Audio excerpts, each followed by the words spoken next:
All right, welcome everyone to the Early Childhood Personnel Center's presentation, the Leadership Academy, Purpose with Passion. First, Mary Beth Bruder is going to introduce and talk us through the overview of the Leadership Academy, and then we're going to have our panelists talk about their experiences and answer some very specific questions. So Mary Beth, does your next slide have the presenters on it? Yep, I'll take it from here, Darla. Thank you. So welcome everybody for right after lunch, at least on the East Coast time, presentation. We are going to talk to you from an expert point of view, and that's not from me or Darla. It's from our Part C and 619 colleagues who are going to share with you their experience working with us to develop and then participate in a leadership academy. Our Leadership Academy was designed, developed, and now being implemented by Part C and 619 coordinators. My role is to basically go over just the evolution of this, as well as where it fits into the ECPC TA Center. So our colleagues will be introduced when they take over the presentation. But I'm going to start with just our theory of change, because so many of us are here because we believe in outcomes. We believe in outcomes for children and families, and we believe that Part C and 619 should be focused on functional outcomes. In order to do that, though, we need to make sure the system is providing the right type of services and the right type of supports for families. And who makes that decision and does the implementation? It's the practitioners and administrators. So if we don't have a well-trained workforce, which includes administrators and practitioners, we're not going to make the leap into good outcomes for kids and families. So ECPC was funded under that belief. And in particular, we backed it up to say that we need an infrastructure. We can't just have individuals who are trained to do the right thing. We need a system that supports those individuals from the very beginning, starting with what type of personnel standards should our individuals meet, what type of personnel pre-service preparation programs should be available, how are they continually able to retool themselves through in-service and PD, how do we evaluate that, and then of course how do we recruit and retain them.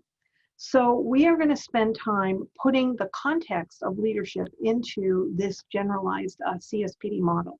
As I've said, this CSPD, the notion of a comprehensive system of personnel development was founded under 94-142. When the law was passed, which was the Education for All Handicapped Children Act, it was pretty apparent that we didn't have a workforce ready to provide services to all children, no matter what type of disability they had.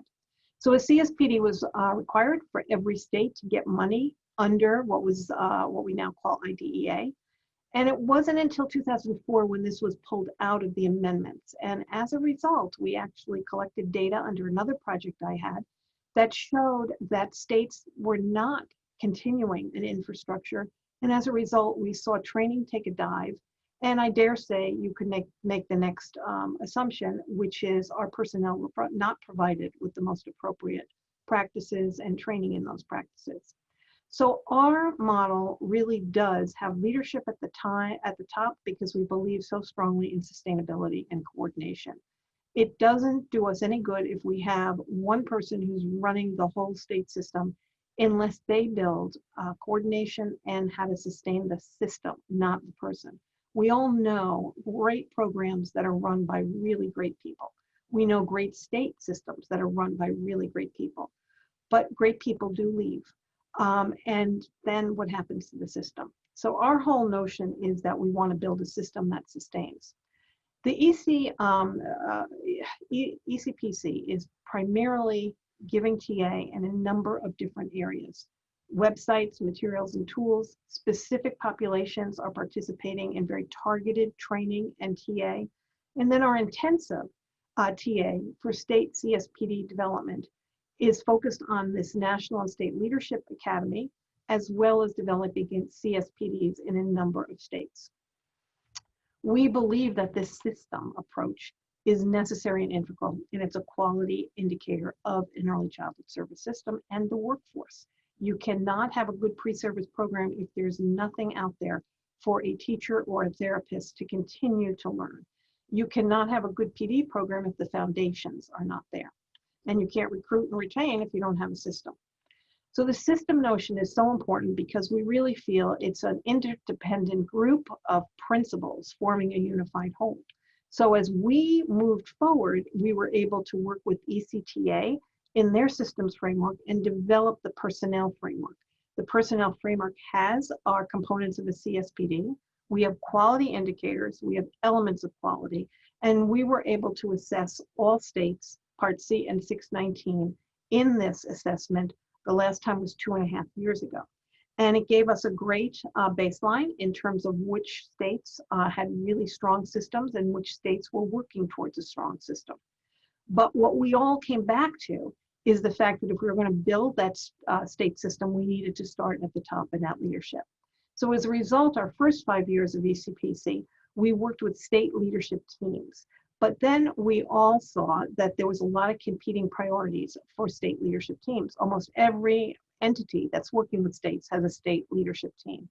So then we drilled down a little bit to say our target audience, which is Part C and 619 coordinators who are running their systems, may benefit from a very specific and targeted, though intense, focus on their leadership capacity.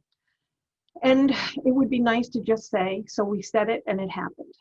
Instead, we spent a lot of time working with our CN 619 coordinators and our colleagues to really build what this leadership should look like. So we started off by identifying what were some essential characteristics of leadership from the literature and from all the other leadership academies that are out there. The first thing that should not be a surprise is that leadership is contextually bound. You can be a leader in one system, but not necessarily a leader in another. And that's okay. It means leadership is fluid.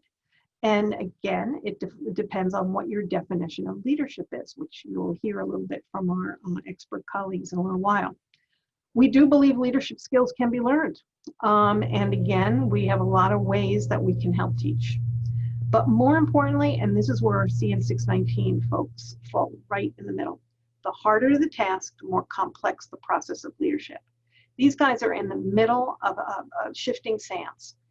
Even before COVID, there were multiple competing priorities. There were multiple competing priorities from the top, as well as from those who they're serving on the bottom. There is multiple competing priorities from the families we serve, from the school systems we serve, and now with COVID, many, many complexities. So we felt that we really needed to dive into how to provide and this whole system, and what best way to do it than to hear from them.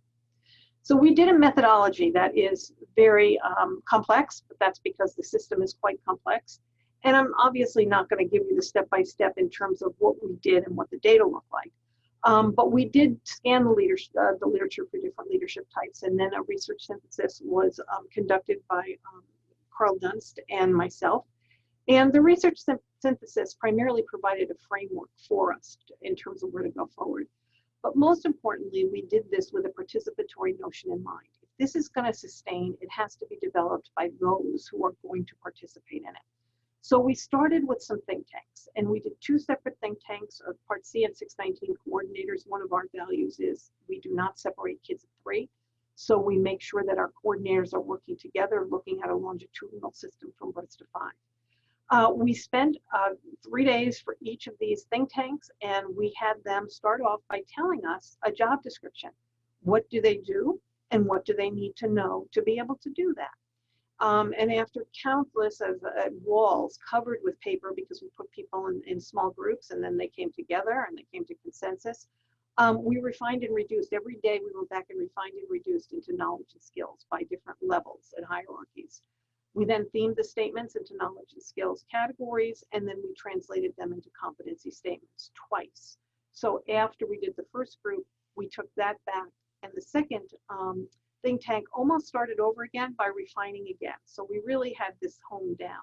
We then sent this out in a survey to all CN 619. We had 70 participants who wrote back and basically put their value to these. Do they use this? Is this feasible to do? Do they believe this is a valid indicator of leadership in their jobs and what they want to do? We took that data, condensed it again, and then brought it back to all Part C and 619 coordinators at their summer meeting last summer of 19. And we had focus groups with all of them to revise the Delphi results.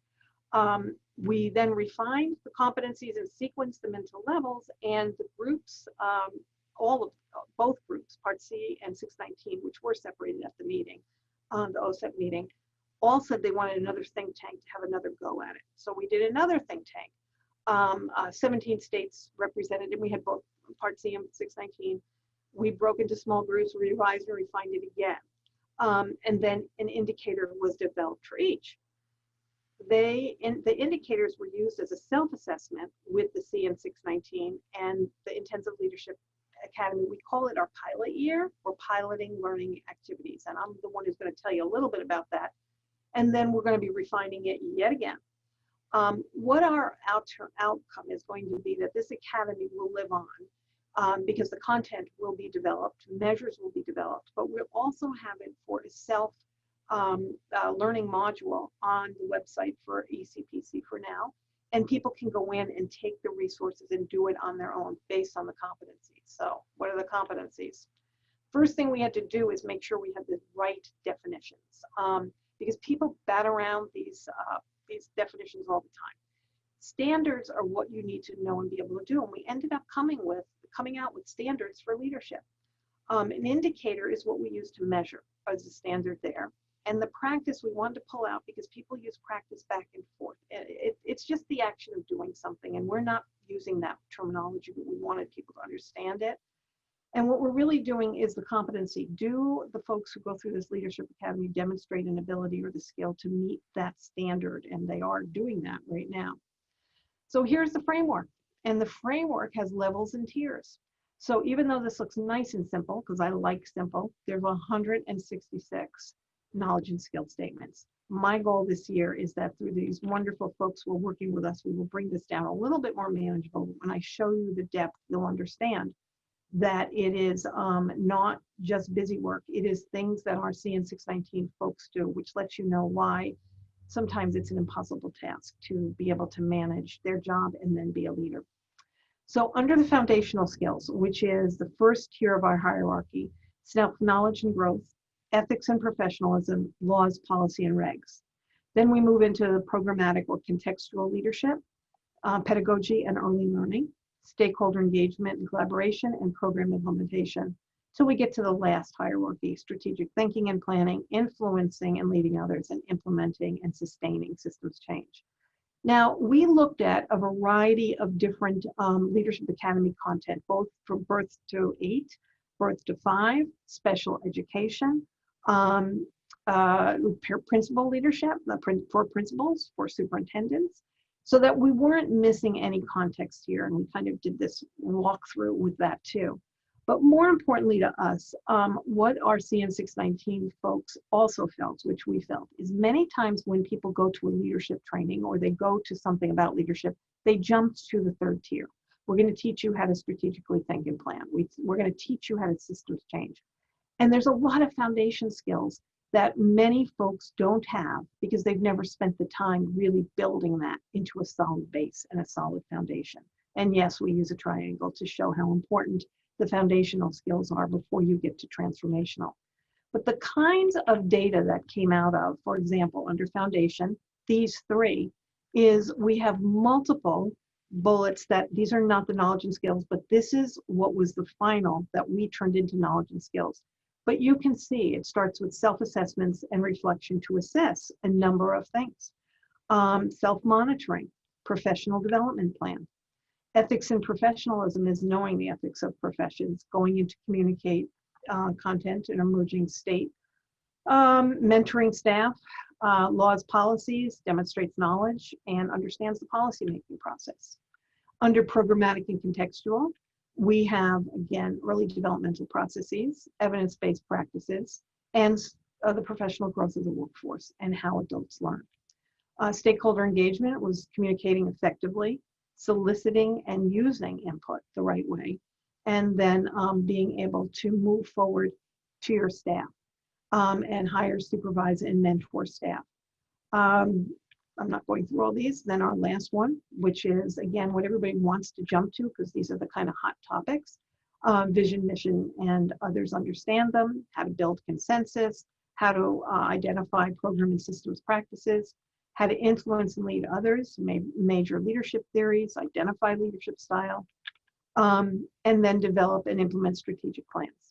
Now, this leads us all the way to how did we build this academy to go through this. And I'll show you the self-assessment in a few minutes on a Word doc because it's too long.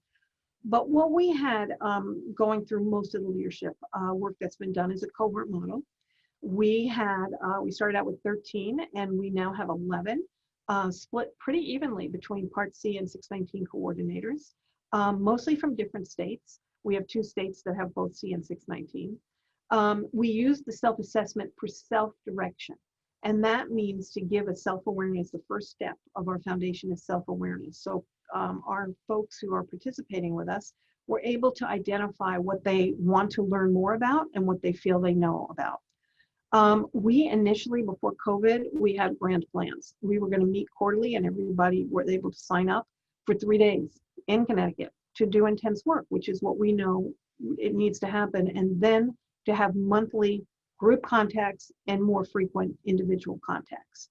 Because of COVID, this group, which you'll hear from, has found the time to come together for our first, we've just finished our first year, doing 1 to 2 times a week for 2 to 3 hours. Pretty intense, especially with the competing priorities they all have. We've done learning opportunities across the framework. So for example, they have had multiple speakers come in and they can tell you some specifics, but we have speakers on early childhood from the beginning. We've had great speakers like the Turnbulls who came in and did ethics and professionalism, Deb Ziegler and Sharon Walsh did policy. We had a section on know yourself, really looking at strengths builder. We had a person who does nothing but that for 2 sessions. We also had scenario planning to get the beginning of how you have to pull people together. So there's been a lot of heavy content and some homework. And we have just finished that first tier and getting ready to move into the second tier. And the learning opportunities, we get lots of input in terms of good, not so good, doing it over. We did a focus group. We're doing focus groups to hear from them. Our CN 619 folks, is this going in the right way? What do you want to do? We've used Zoom, and you all know that we can get tired of Zoom, but we've done as much interactive Zoom rooms as we can.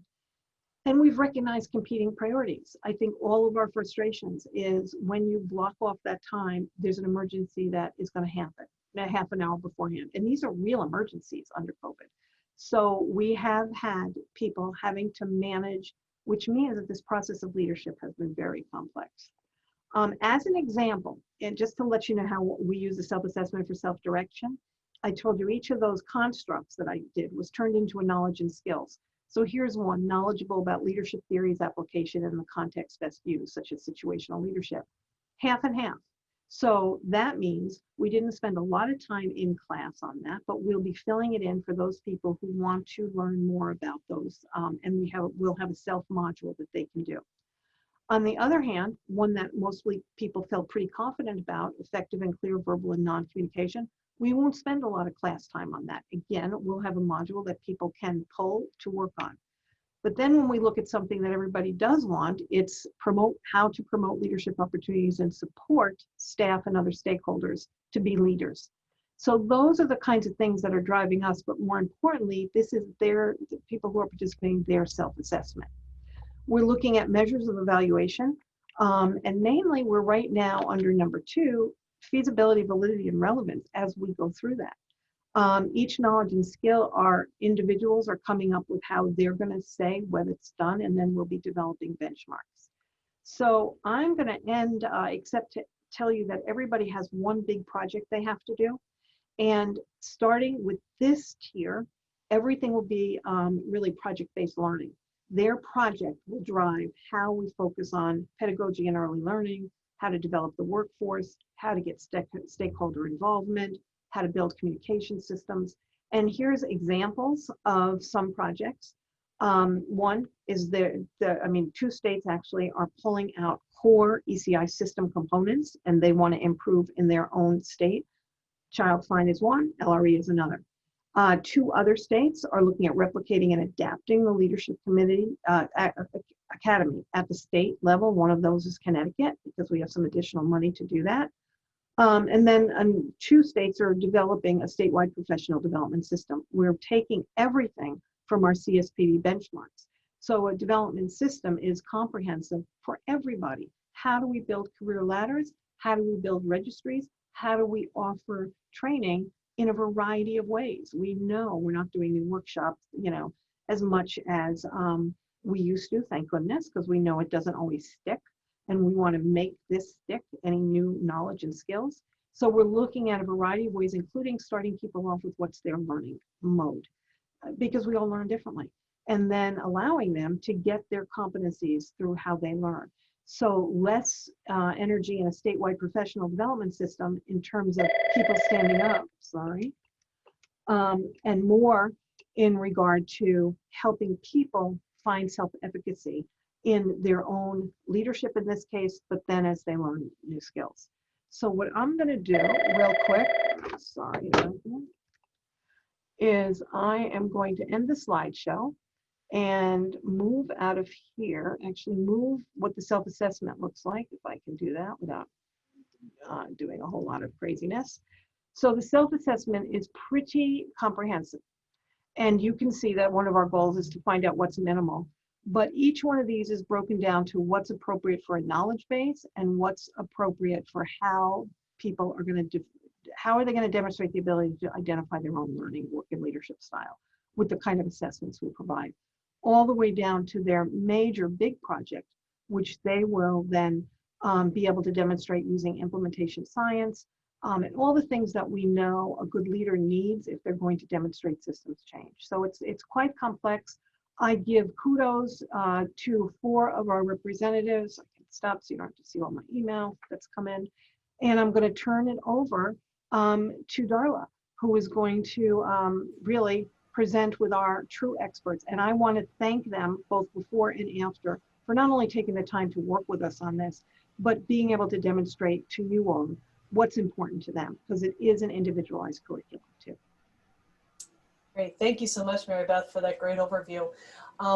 And I don't want to waste any more time, but I really think that it's an opportunity for you to ask questions in the chat as we go. So please feel free, if you have any questions as we're as the panel are answering our specific questions that we've asked, please put them in the chat box.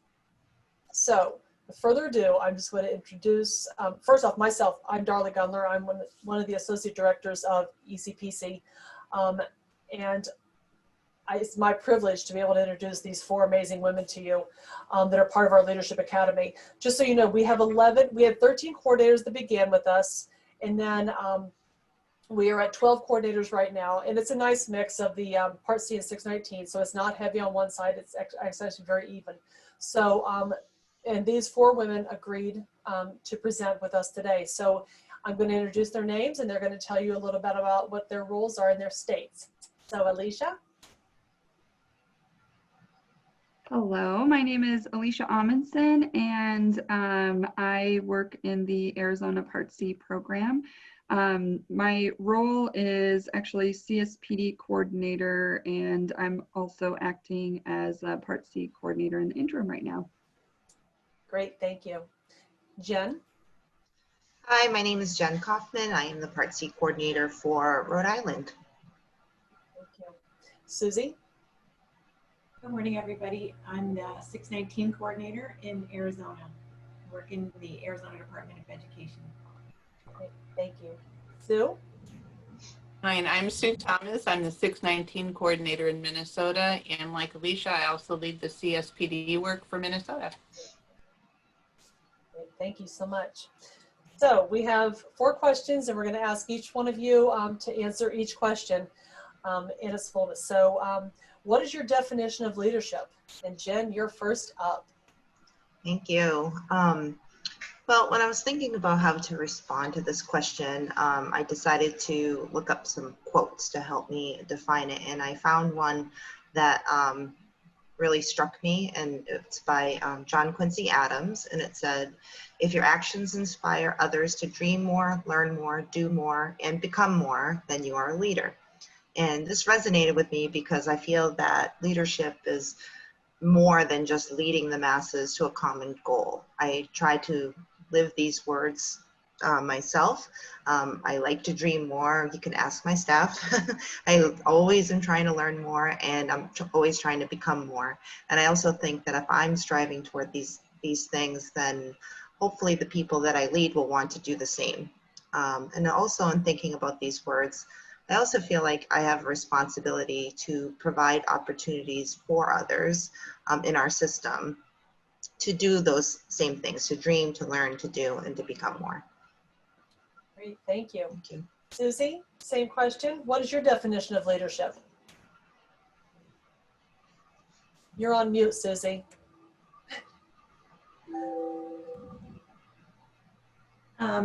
Well, I was thinking about this also, and for me, leadership is that spark between your vision and your mission. So you have a vision for the intended outcomes and the mission of the strategies to get those outcomes, to meet those outcomes. But leadership is what's necessary to advance those strategies to get to the outcomes. So really for me, it's about the people who work to make it happen. And those are the people that are the leaders. So no matter who you are and what you're working on, that leadership is demonstrated by the people that start the work and tirelessly engage in the activities that are necessary to achieve those goals. So for example, in our inclusive classrooms work, we have a task force, and they have an idea of what the barriers are and what the strategies are and what the goals are. That's all on paper, but it's the people that enable us to move closer to those goals by doing the activities that we think will break down those barriers.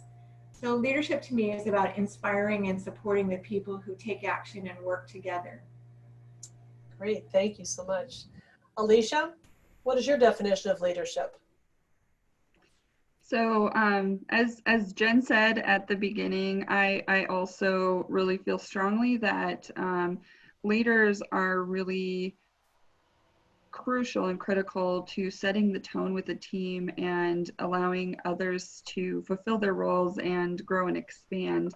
I feel that leaders really set the tone for communication and respect, how we implement our vision, like Susie was saying as well, and creating that brave space, I suppose, to help people with their own personal growth.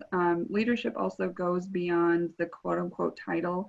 So sometimes I hear things like, I'm just a service coordinator, I'm just a mom, I'm just a teacher. And I feel that a really great leader creates that space where everybody recognizes the strength within their own role and finds those places to help with growth and advancement of everybody that works with us. Great, thank you. And Sue, what is your definition of leadership? It's always tough to go last because you like so much of what everyone else has already said and don't want to just say ditto at the end of the thing. Susie's mentioned about the vision and strategic thinking, and I think those are key skills to have. I don't think that's all that leadership is, but they're definitely key skills. And so part of what I think leadership is being able to actually hear what the issues are, what barriers are, what changes might be needed, and somehow come up with a vision for how that could be overcome. And then use your skills for strategic thinking to kind of chart a course for how to get there. But then once you've envisioned all that in your head, it really is pointless unless you can bring together the right group of people and inspire and motivate those people to take the work forward, adopt the work, claim it as their own, and get invested in it. So then I think I'm more into steering the ship and keeping everything going in the right direction as the leader in the role, but I'm not the doer. And I do believe working in a state system, one of the important things to keep in mind is all the parameters that are imposed upon our leadership. We need to have a clear understanding of all the policies and rules and procedures that bind all of us, and be thoughtful and considerate of those things as we're planning our visions and the strategic thinking and charting direction. So to me, it's kind of complicated. It's some management skills with some vision and strategic thinking leadership skills. So maybe it's just a combination of mastering your process and mastering your people skills and combining all that together to get the work done. Great, thank you. Our next question is, how do you see leadership playing out in your role? And Susie, could you start us off on this one? Let me unmute. So I shared a quick reference to our inclusion task force, but I can use that again to kind of represent how leadership skills support this work. 5 years ago, we didn't have one. It took a lot of courage to pull together a group of people and to facilitate those conversations to build that common goal. It's important, as you know, to have a team that's committed to that vision and that agree to engage in the thinking and the discussions, to encourage alternate perspectives, navigate the disagreements, to overcome our specific state barriers. And then it also takes a lot of planning to facilitate those discussions and to build answers and solutions together. So yes, that leadership in school skills include knowledge about special education practices and law and policy, but it's equally about surrounding yourself with committed, knowledgeable, interested, and supportive people from your state that will help you to affect change. Great, thank you. Alicia, how do you see leadership playing out in your role? So in my role, I spend a lot of time interacting with a ton of different groups, whether it's providers, family members in early intervention, community stakeholders, state agencies. We definitely have a ton of people that we have to interact with on a regular basis. And as a part of my role, I definitely have to use leadership to sometimes educate, sometimes advocate, and really ultimately listen and learn, so that, you know, as people are providing us feedback, we're really set on that focus of building capacity for infants and toddlers and their families. One of the other major things that I feel as a leader I have to do is really support my team to do the same. We can be, maybe not so much now, but theoretically we could be at a grocery store and come across a family that, you know, wants to know a little bit more about early intervention. And so we're always in that mode of being ready to advocate for our program, really help people understand our role within our larger system, and really help improve outcomes for infants and toddlers with disabilities. Great, thank you. Sue, how do you see leadership playing out in your role? Unlike some of my counterparts, I don't supervise any staff. So I think I kind of get the luxury of living in the world of dreaming and strategizing and trying to get everything focused, and then finding the right people to bring to the table and building capacity in others to get the work done. And I was thinking about this, and another thing I think is key in my role is understanding everything that's going on in other divisions and other parts of the state, and recognize the timing for when it's appropriate to move things forward and to try maybe something we've tried before, but the timing wasn't quite right, or we didn't have the right people or the right resources. And so one issue we've currently come up with is we're looking at removals of kids from childcare settings, preschool settings, school-based settings, and some solutions to that, and how do we build capacity and staff to be able to keep kids in there.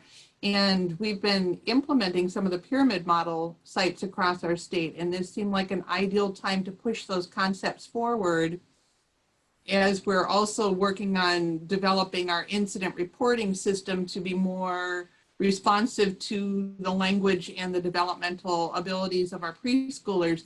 So it's like grabbing those opportunities and being at the right tables and being able to get everyone together and get people to buy into this, to get it part of the entire system, So this is like one of the things that I like to do in my job and that I get the opportunity to do. So it's my privilege to get to try to tie all that together and then sell this package to people so we can all start talking about it together and move it forward. So my role is kind of unique because I don't have to do the supervision of people, but I get to play at a lot of tables and hear what's going on and try to connect all the dots and bring people together to get some things that I would like to see happen actually happen.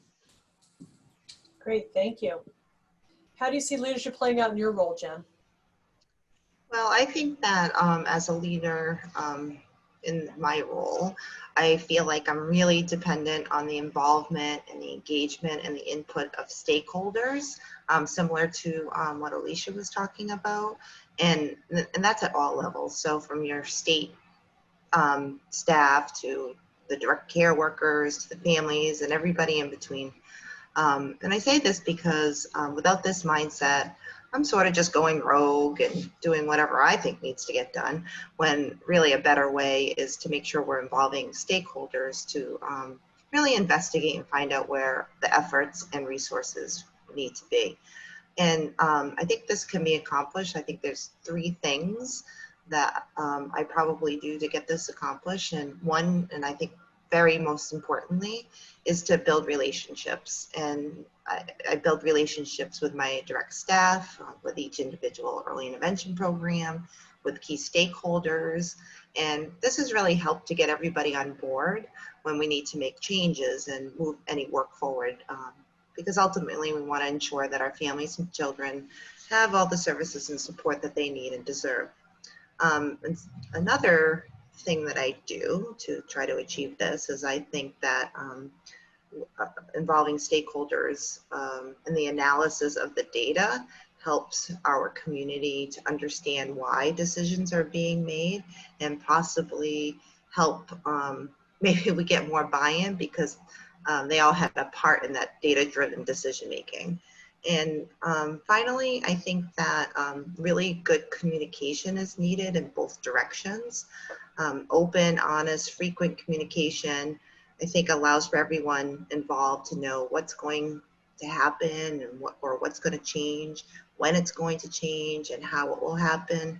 And I also feel like that leaves the door open for continued conversations. Great, thank you so much. How will leadership development support sustainability? Alicia, you want to start us off on this one? Yes, this is one of my favorite topics. A little bit of context for Arizona Part C. In the last 4 years, so I joined the state office team about 4 years ago as a monitoring specialist, actually. And within that 4-year time frame, we have had 6 different directors in our lead agency and 3 Part C coordinators. I'm now fulfilling on an interim basis a Part C coordinator role while my supervisor is on leave for a time. And when I think about sustainability, that has been such a driving force in the work that I do on a very regular basis. When I first started with the Part C office, I went from a monitoring specialist, and as a result of turnover, I spent a few weeks being a data manager. I came into the role as the professional development coordinator, and I still am leading the charge with that. And I just really recognize that need for ongoing leadership around sustainability, whatever role I've been in. Every single year, we find new ways to try to formalize some of those things, some of those practices that are really effective, and really think through and analyze whether or not particular practices need to continue forth. So while there's a lot of, I suppose, pressure to be very task oriented with, having our reports and monitoring and, agency initiatives that will come through, my team and I have really focused in on sustainability. And as a result, participating with ECPC and in our partnership with Department of Ed, working with Susie as 619 coordinator, we have been able to formalize some of these processes, like our ongoing collaboration around professional development, and just making sure we're connecting on a deeper level when it comes to policy development and some of those things we always have to do around transition and child find. And so when I think about leadership and sustainability, it really is formalizing some of those processes that we know are effective while at the same time analyzing it. So if, you know, tomorrow I win the lottery and I need to move to a beautiful tropical island, I know that our team will be able to carry on the torch and keep moving forward. And Sue, how will leadership development support sustainability for you? Well, we haven't had the same kind of turnover that Alicia has gone through, but we recently did lose our long-term, basically historical early childhood special ed context keeper in Lisa Backer. She retired, and much of the history could have gone out the door with Lisa. She's done a good job of making sure and filling us in and trying to give us written documentation. But unfortunately, a lot of the why we are doing things the way we're doing and how we got there was not documented. It's not available to us anymore. So when you lose the people who had it in their heads, that's basically gone. And so one of the things that we have had stressed on us both in our CSPD work and as part of the leadership work, that when we're writing our action plans, we are documenting every step of the process. Who's involved? What other considerations did we have? What's the process we're following? How did we set our goals? What are our goals? What are our timelines? Who's responsible for things? When did it get done? What does it look like? Where are we keeping the documents? All of this documenting, I think is critical for someone else to be able to come in. And even if they don't like what you were doing and they want to toss it out the window, they can make an informed decision why. So documentation is huge for me.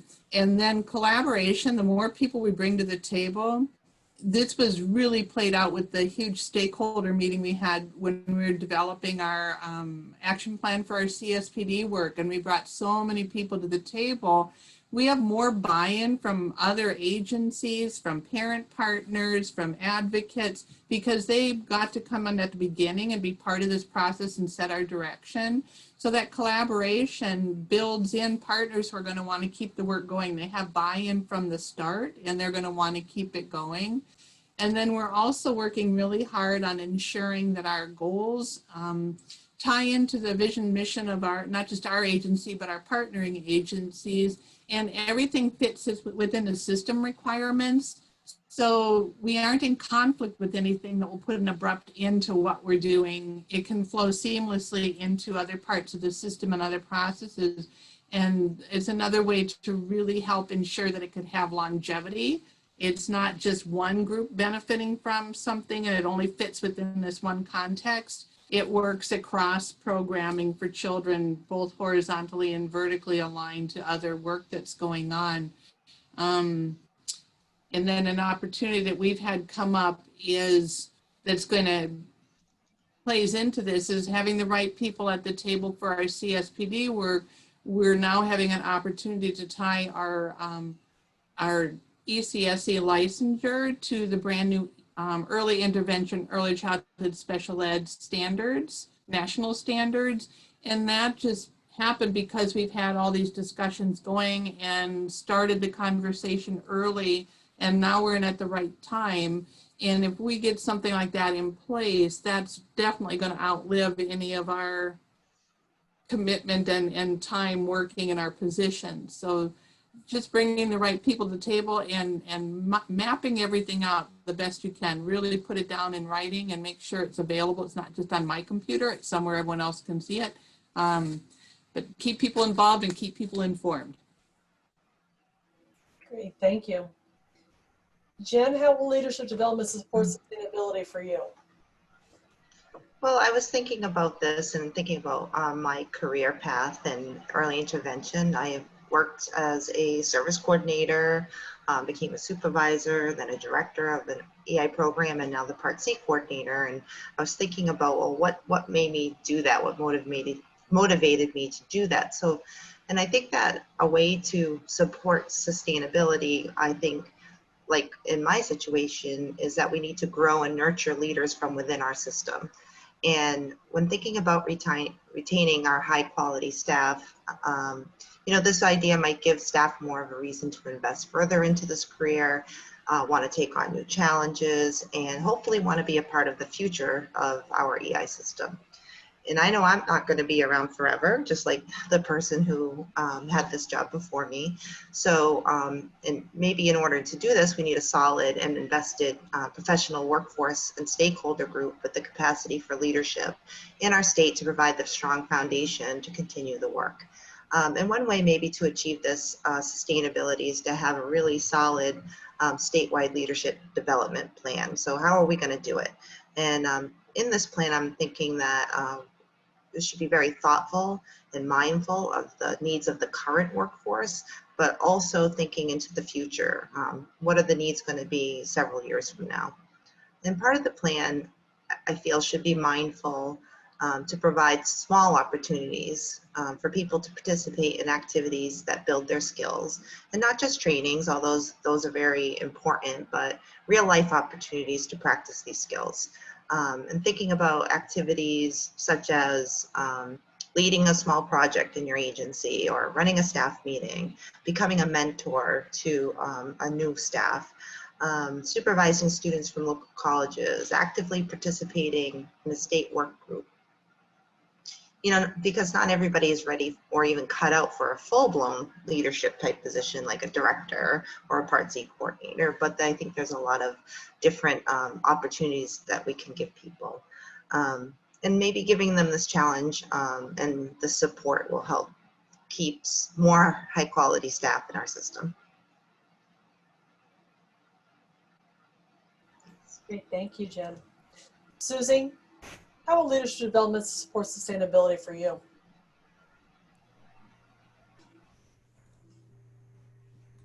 Well, I was thinking about this, and that to sustain the work, we have to, because I won't be here forever, we need to grow the future leaders, to continue the current work, and also the next initiative, whatever that might be. So when I think about leadership, it's really not about a title. It's about supporting all of those people who are interested and willing and able to lead people to accomplish things like improved access and participation, equity and inclusion. All of the topics that we talk about, well, we need to help people to become the leaders to lead those. So it's by looking for new voices to continue the work and to help better understand and improve the early childhood experience for families and for children. So my theory is that if our state staff supports schools in very effective ways, we can build capacity towards our goals for improved outcomes for kids, and we're potentially growing new leadership. So within the people that, that I work very closely with.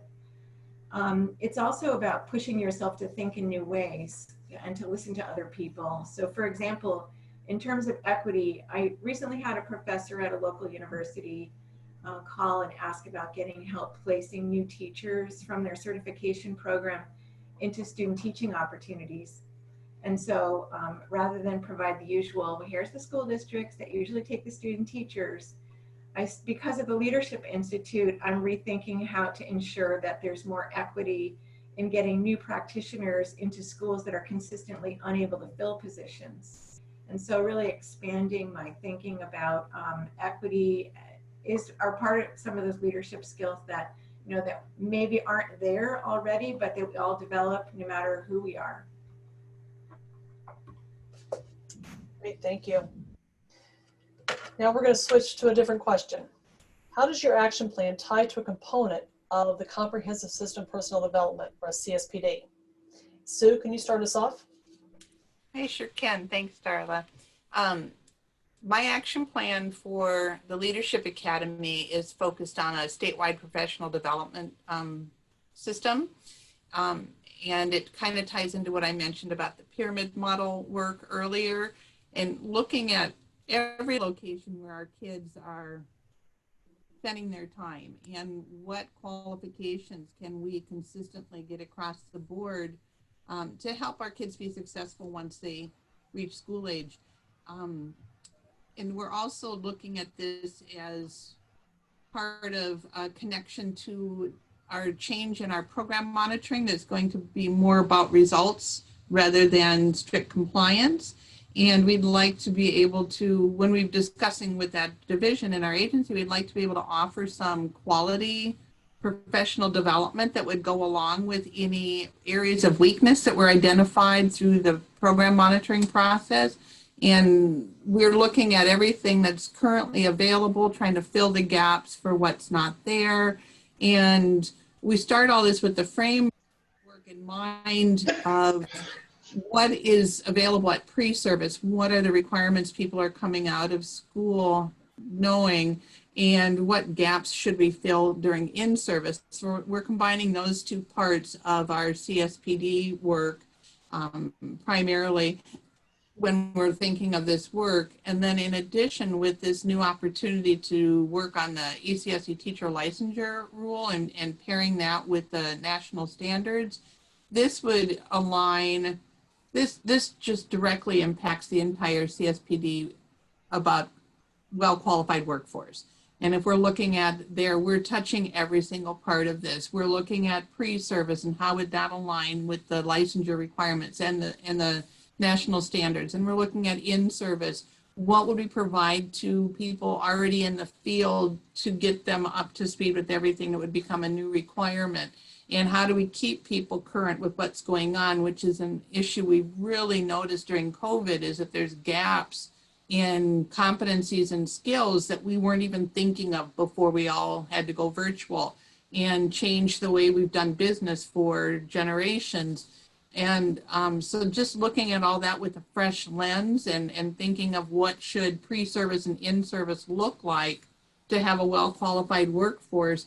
And when you're providing those types of supports, it has a direct impact on your ability to recruit and retain staff. You're bringing them in prepared to do the work you're asking them to do and keeping them in a position where they feel confident and capable of doing what's being asked of them.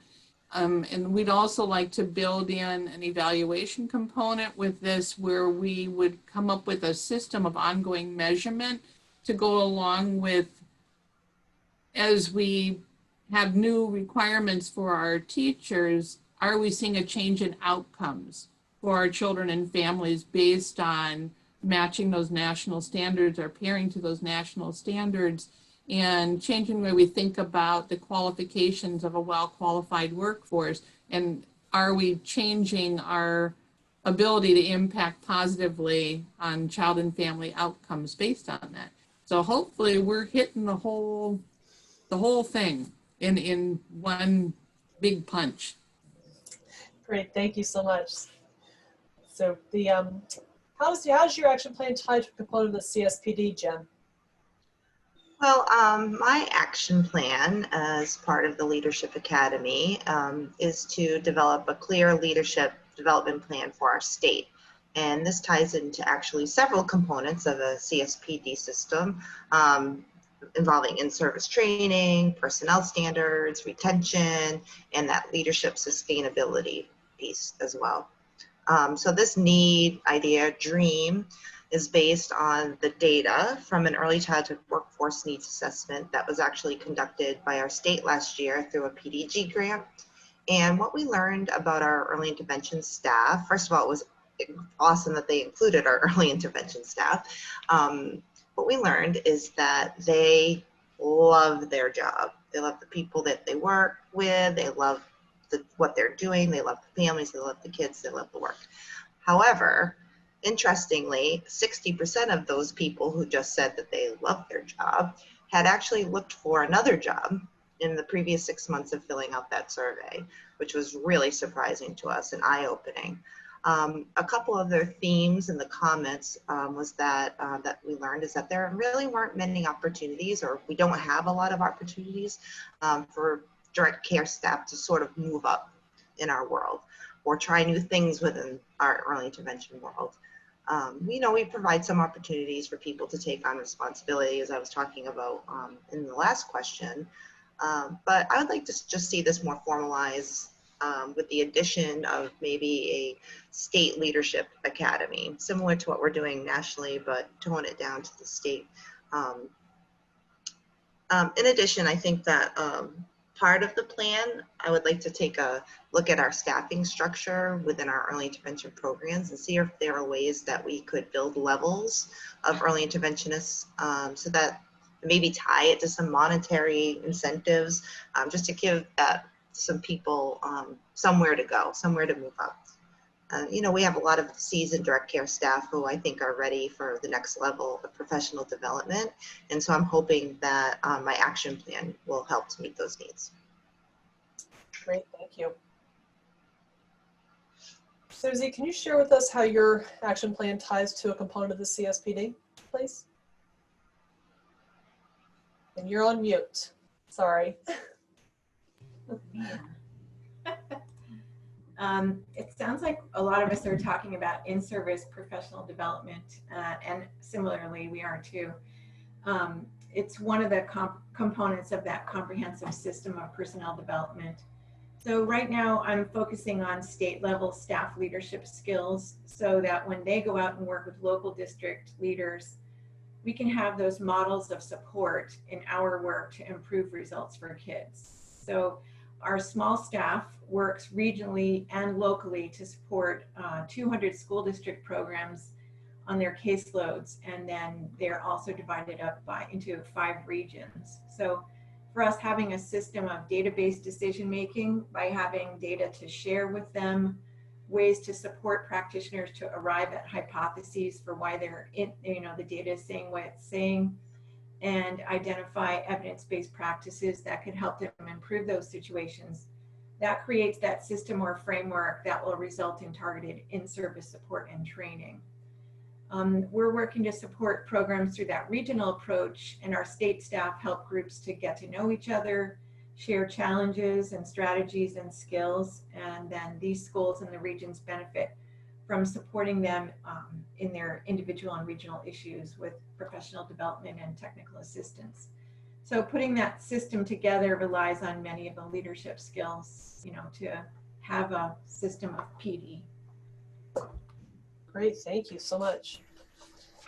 Alicia, how does your action plan tie to a component of the CSPD? So yeah, we have a trend here. I think many of us wanted to focus on building up those leadership competencies within our state teams. And like Jen, I really want to focus in on how do we build capacity for some of the leadership competencies within the state team, but also like Susie, I want to be sure that some of that is accessible to our local early intervention program leaders.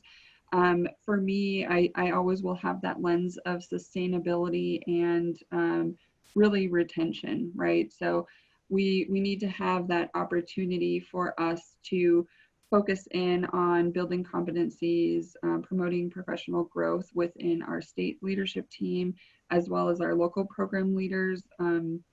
Just knowing that, especially for our local program leaders, they are upholding that system. And like many of us have experienced or have a lot of people within our systems, I started out as a developmental special instructionist within early intervention 13 years ago. And I have learned a lot along the way, but we do have a lot of local provider leadership as well as our state leadership team that have kind of that perspective, either being a family member that has gone through early intervention or being a provider. And I feel that we really need to develop those leadership competencies so that they can really take those strengths and talents and push that forward to improving our system and ultimately improving outcomes. Great, thank you all so much. So I have one additional question, and anybody can answer this, whoever decides to come first. what comments or what would you like to share about how COVID-19 has changed and impacted your work? Who would like to start? I can share about that, and my mic is on. I would say that there have been a couple of things. One, it's that we've had to respond in ways that have made more structures in place.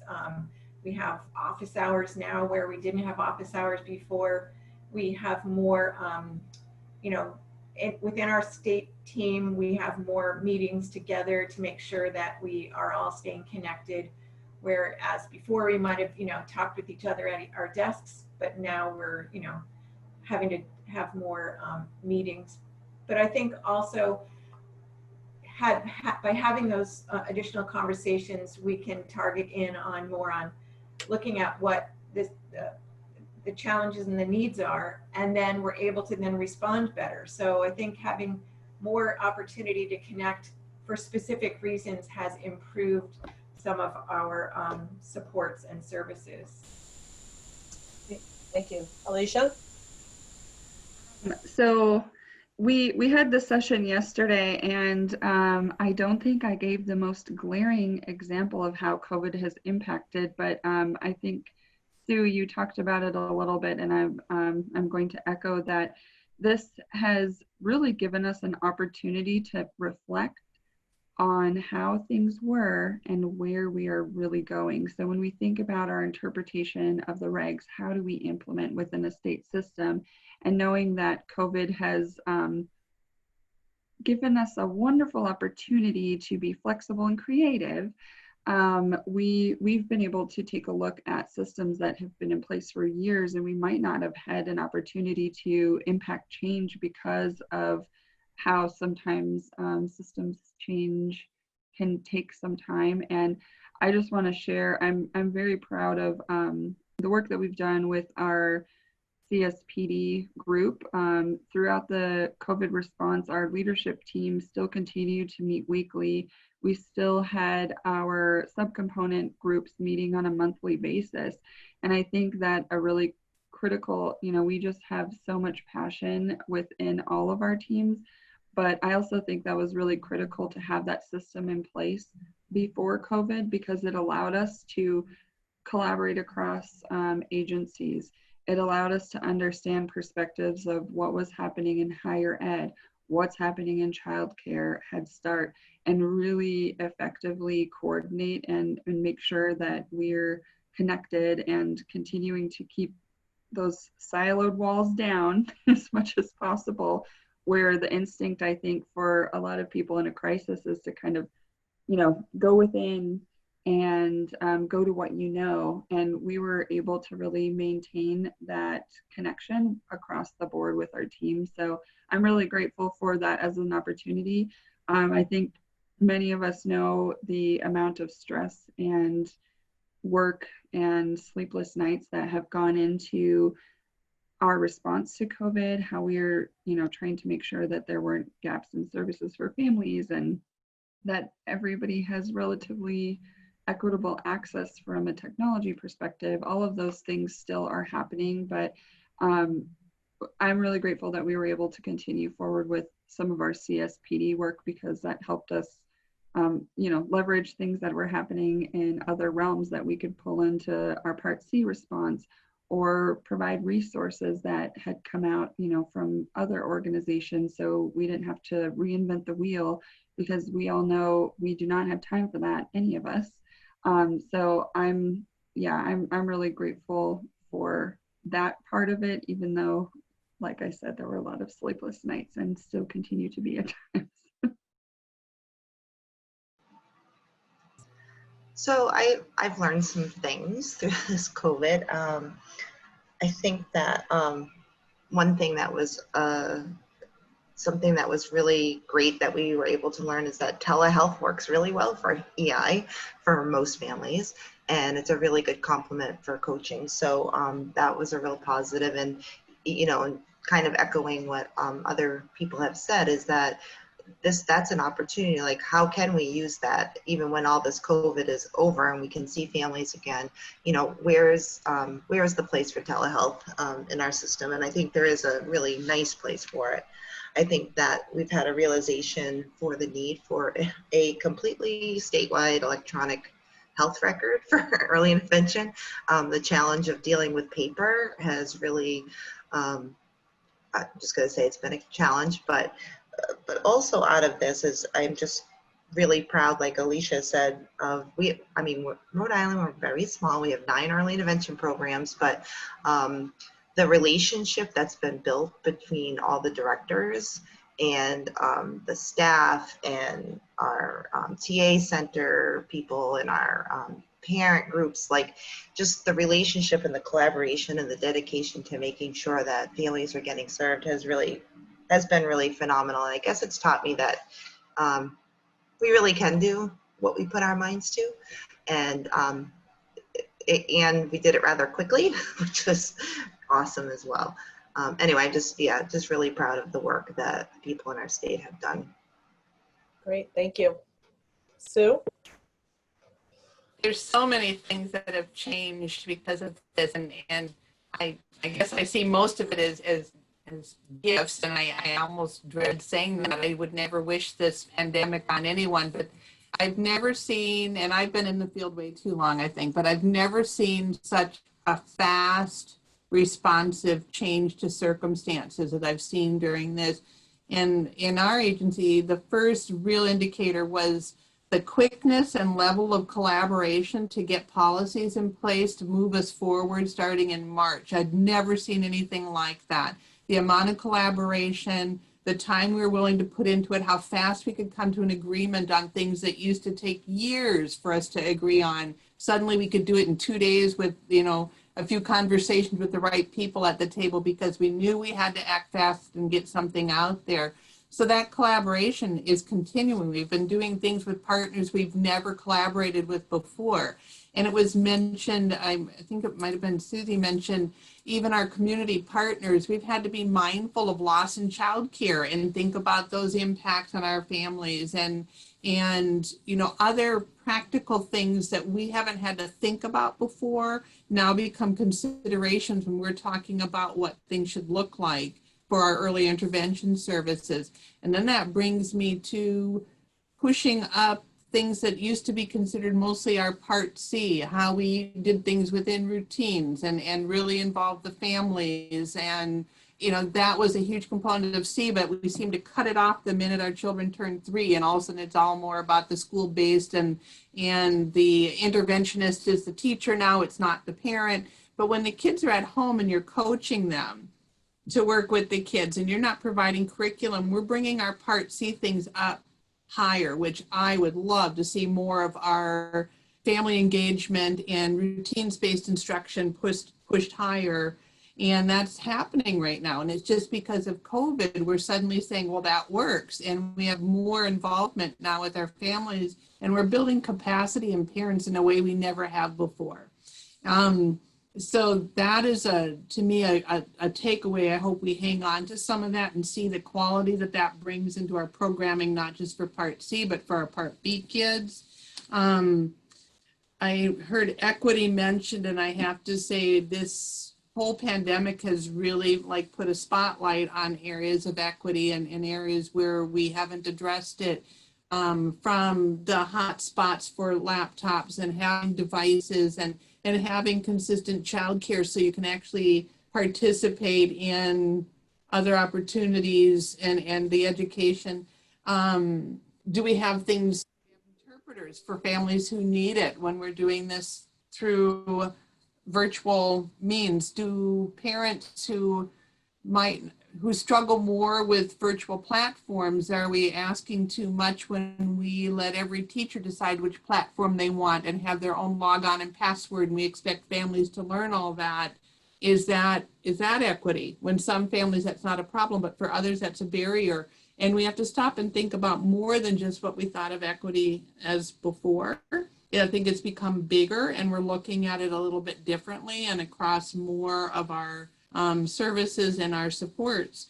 And then I have to say the other blessing when we're able to do this teacher licensure push right now, that's because PELSB got 8 months behind because they're rethinking, that's our professional licensure board, they're rethinking what licensure requirements should look like based on COVID.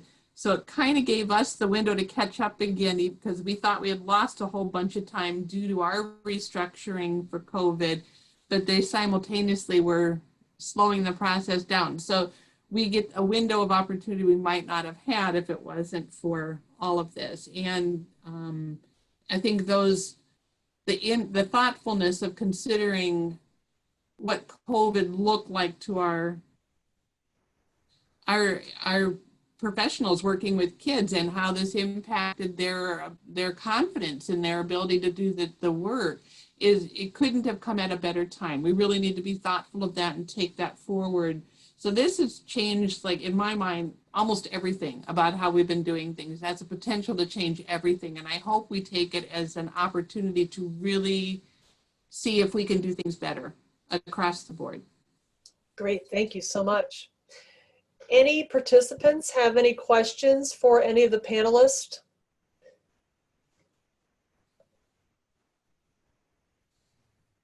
We can go on, but I'd love to have somebody ask a question.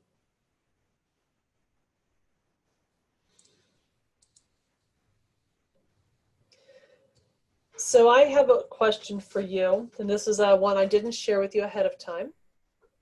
But have you had a chance to practice any of the skills or any of the things that you've learned through the Leadership Academy in the first few months? I know some of you have, so who would like to start? I can go on that one. The biggest one I think for me was doing the Clifton Strengths. We did that assessment early on so we could, I still have mine posted up on a bulletin board out here. And I've talked about this with this group before, but when I started the Leadership Academy, and especially when I did the Clifton Strengths, and I saw mine were more towards being strategic and analytical and those kind of things, I thought, I don't have the right personality traits to be doing this work. I'm in the wrong field. And I was really thinking that. And to get the full perspective of what we were looking at and that we need to really focus on our strengths, but then manage our weaknesses, I've learned who I need to bring to be my better half, basically, to conversations, and who has the skills that I don't have. And I've been making a more conscious effort to surround myself with people with a greater variety of strengths so that we're all managing each other's weaknesses by being the strength that the other person doesn't have at the table. And I think we've all become, at least I'm hoping we're becoming more mindful as we use the language as we're talking about why we're at the table, of how valuable each of us are for what we bring. Because I think we forget to tell people how much we value the skills they're bringing to the table. And so it's kind of changed how we're talking to each other and our team and how we're appreciating the strengths that each one brings to the work that we're doing. And we're being more mindful about acknowledging what everyone's bringing to the table.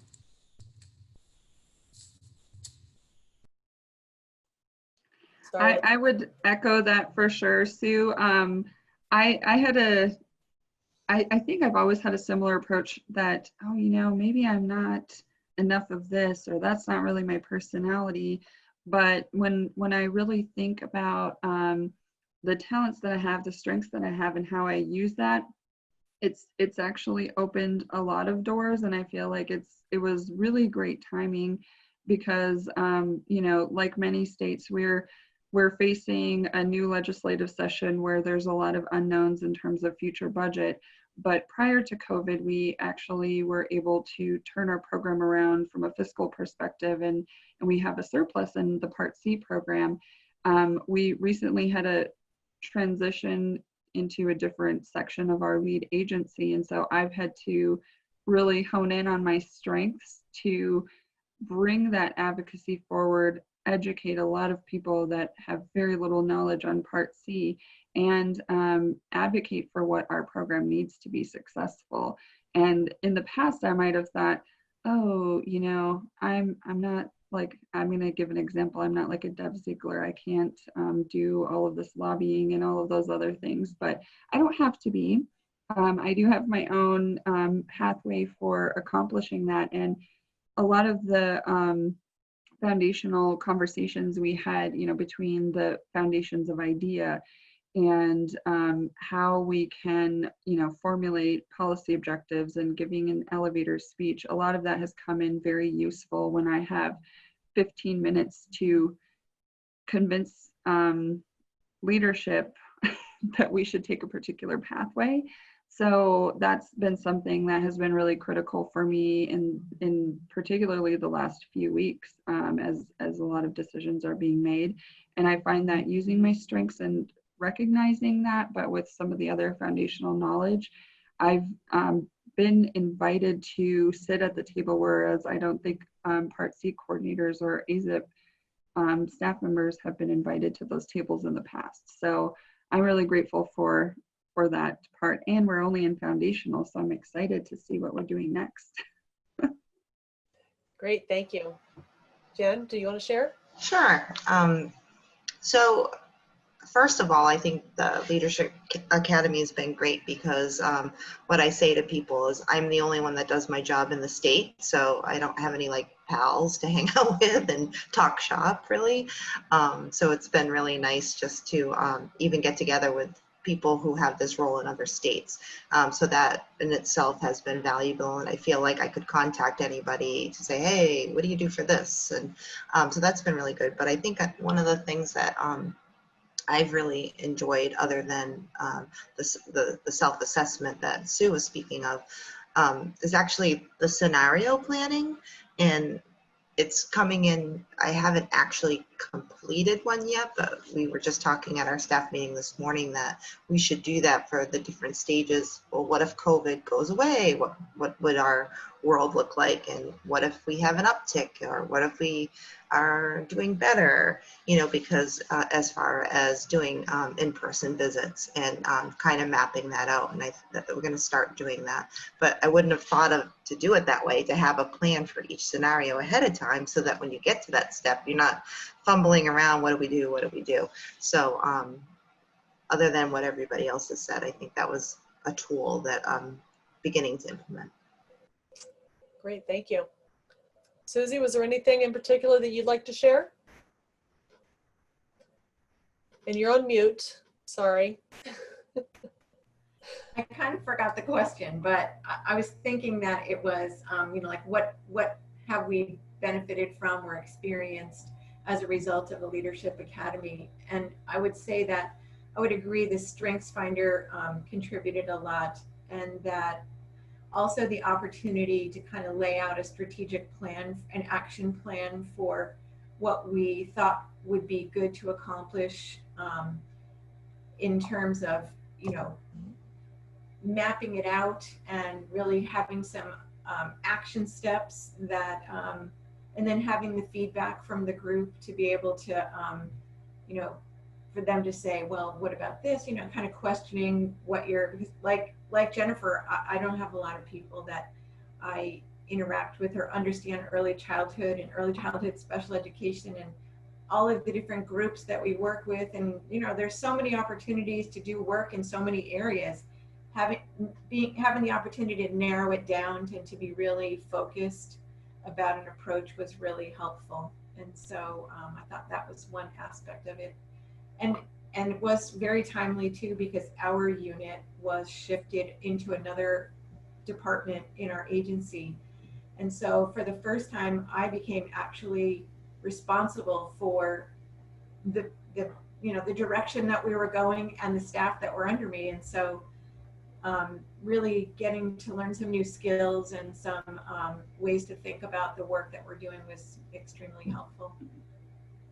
Great, thank you. Any additional last thoughts? Comments? No questions from any of our participants? You guys did such a great job. I want to thank you, because you demonstrated to us that leaders are not anything we create. It's something that you create for yourselves. And Alicia, you're the one who said you can't wait till the next section. We just planned it all this morning. We have some fun things ready to go.